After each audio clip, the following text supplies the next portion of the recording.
Good day, colleagues. My name is Ayanda Deliwe. I am a senior lecturer slash head of the business management department at Nelson Mandela University in South Africa.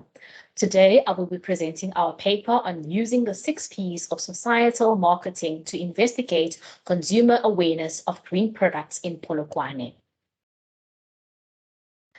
This is the overview of what I will be covering. Now, as a form of introduction, we all know that global warming, population growth, and climate change are among the environmental challenges that have become a growing concern globally. So many consumers have shifted their buying approaches towards more eco-friendly lifestyle due to the deterioration of environmental conditions and the increase in consumer concerns surrounding environmental protection.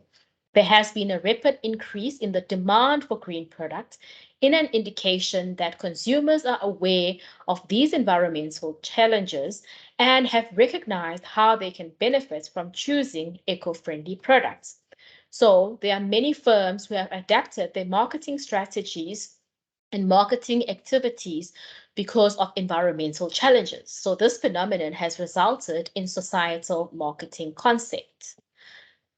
Now, with societal marketing, it actually entails incorporating both what consumers want and the long-term interest and well-being of society. Societal marketing requires the basic foundations of the marketing concept, including customer satisfaction and probability, to be provided by firms. The firms need to continuously find ways to remain competitive in order to capture a large market share. So as we all know that the firms now have a lot of competition because there are many companies that are competing with the similar products and similar uh, services. So they need to make sure that they find ways in which they can remain competitive, and they find ways to be to provide the products and the services of choice.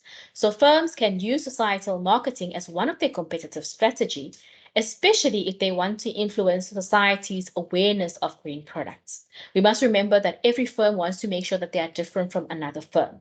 So most entities are employing the societal marketing strategy to increase their competitive advantage.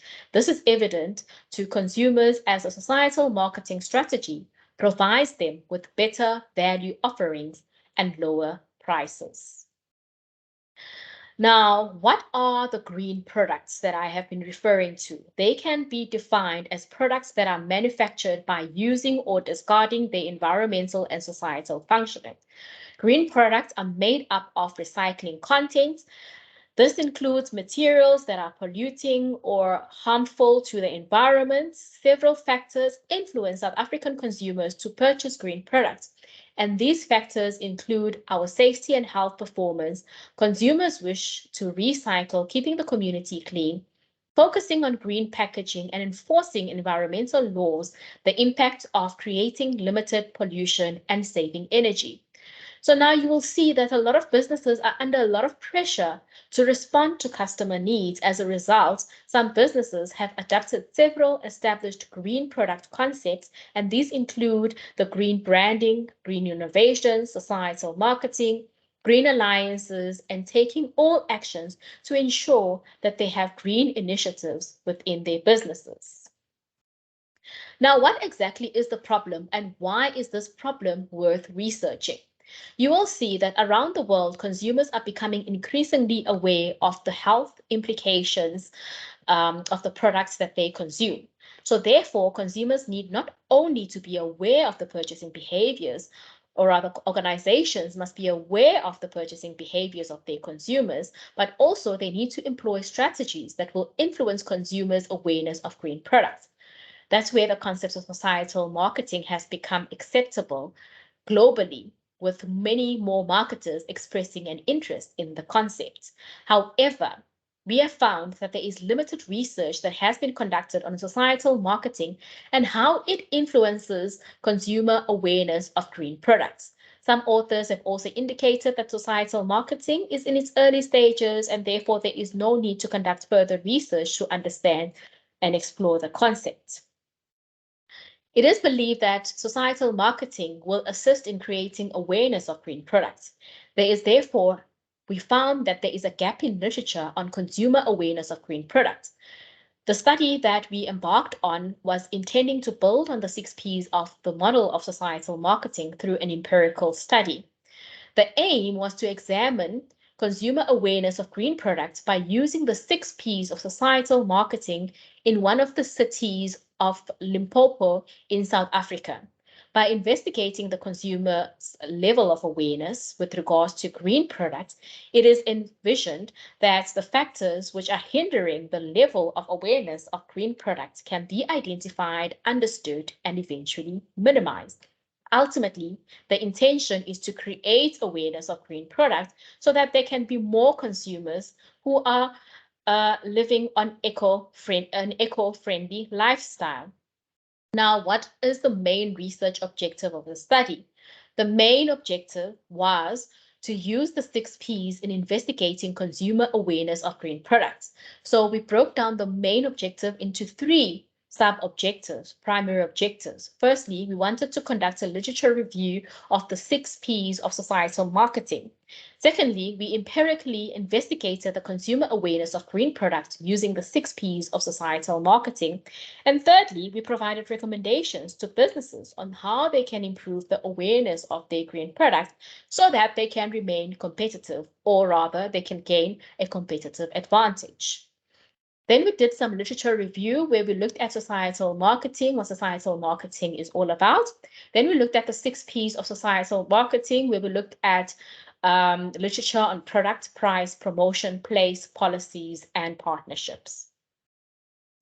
The research methodology that we used, the study was exploratory in nature, and we adapted a quantitative research approach where we used a survey questionnaire to collect the quantitative data. We had a very large population size, and that is the reason why we chose the study to be quantitative. It was more suited as a quantitative study. And the sample was limited and based on one of the South African provinces in Limpopo, and the researchers also utilized a non-probability sampling. We used Conran formula to calculate our sample size, and in using that formula, we discovered a sample size of 385 respondents. We also used self-administered questionnaires, which were derived from the literature, and our questionnaire consisted of Section A and Section B. In Section A, we collected the biographical details of the respondents, and in Section B, we used the 5-point Likert scale ranging from strongly disagree to strongly agree. And in Section B, it consisted of questions that were linked to the 6 Ps of societal marketing and comprised of 39 items measuring the products, the price, place, promotion, policy, and the partnerships. And because the study was conducted during the COVID-19 era, we had to follow the COVID-19 restrictions. So it became difficult for us to go out and distribute the questionnaires face-to-face. So we decided to distribute the questionnaires electronically using a shared link. And we shared that link on social media platforms, including WhatsApp, Facebook, Google Drive, and email. Then all the members of the population were between the ages of 18 and 60. And before the respondents could start with the questionnaire, we also had qualifying questions such as the age, whether they fell within the age range that we were looking for, and if these customers or consumers were within the region that we were looking at, and also to check that these are indeed the green consumer customers. Now, the analysis, the results were analyzed using descriptive statistics. We also tested for validity and reliability, and we used Cronbach alpha and exploratory factor analysis. With Cronbach alpha, we measured the internal consistency among items associated with constructs, and we looked at a coefficient value of 0.5 to 0.7. We considered that to be acceptable. And to determine the construct validity, we looked at exploratory factor analysis, which was performed using proximal axis factoring as an extraction method. Then the findings, so we received 415 respondents, and from those questionnaires, we deemed 5 of those questionnaires to be incomplete, so those were excluded. So that left us with 410 complete questionnaires, and the response rate was actually above the expected sample because our sample was actually 385. The majority of the respondents agree that green products are healthy and good for the environment, and that they are of good quality and better than the standard of products. We also had a majority of respondents who indicated that green products were reasonably priced, but also of equal or similar percentage were respondents who felt that green products are actually too expensive. So we had half of the respondent feeling that it is priced well, and the other half feeling that it is too expensive. Then we had 43% who felt that green products are not easily accessible, so it's not easy to find the green products. And when it comes to promotion, a very large percentage of 61.4% of respondents indicated that a promotion of environmentally friendly products is lacking. So consumers, or rather organizations, need to do more in terms of making sure that they promote their green products better.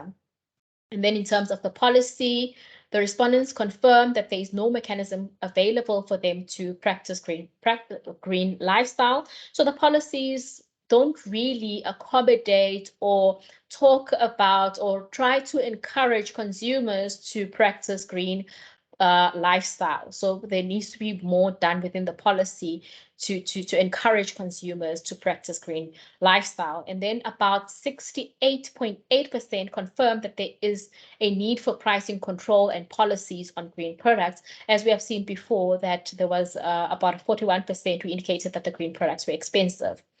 Then the respondents on average, they agreed that there is a need for pricing controls and policies of green products, and that they are aware of the rights and responsibilities in the marketplace respectively. Now, in the category of partnerships, 41.2% of respondents confirmed that the government departments have been making efforts to create awareness, but the other respondents feel that the government should be more involved in creating awareness. Looking at the validity and reliability results, as mentioned for Cronbach Alpha, we looked at anything that was above 0.5. So all of our variables were above 0.5, making our measuring instrument to be reliable. And in terms of validity, we looked at the EFA, the p-value was above 0.6, and all the p-values were above 0.6, making our construct to be valid.